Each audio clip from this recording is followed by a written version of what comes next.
এটাই ইসলাম।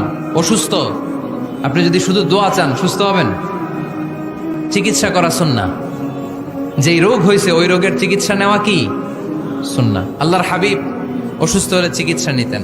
হাতে একবার বিচ্ছু কামড় দিল আল্লাহর হাবিবের আঙ্গুলে, তিনি রেগে গেলেন, ব্যথা পেলেন, আর বিচ্ছুরে বললেন, আরে বিচ্ছু, মানুষও চিনোস না, নবীও চিনোস না, কোথায় কামড় দিতে হবে এটাও জানোস না।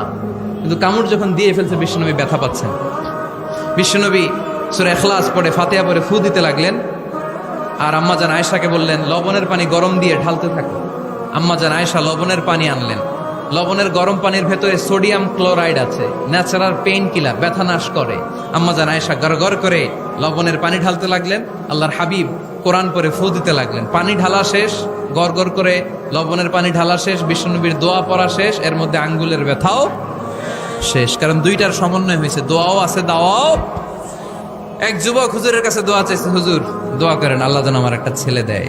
কি দেয়? ছেলে হয় নাই। পরের বছর আইসা আবার দোয়া, হুজুর দোয়া করেন আল্লাহ যেন একটা ছেলে দেয়। হুজুর আবার দোয়া করলেন, ছেলে হয় নাই। তৃতীয় বছর আবার, হুজুর দোয়া করেন আল্লাহ যেন একটা ছেলে দেয়। হুজুর কয় ঘটনা কি? এদিকে আসো বাবা, তুমি কি বিয়ে করছো? কয় না, বিয়া তো করি নাই।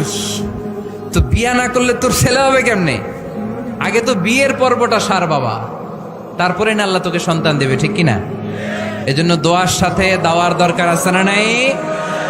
আমরা দোয়া করব, দোয়ার শিল্পটা রপ্ত করব, দোয়ায় চোখের পানি ছাড়বো, এই বিশ্বাস রাখবো আমি যাই দোয়া করি আমার রব সব দোয়া কবুল করে নেবে। চিল্লায় বলেন ঠিক কিনা?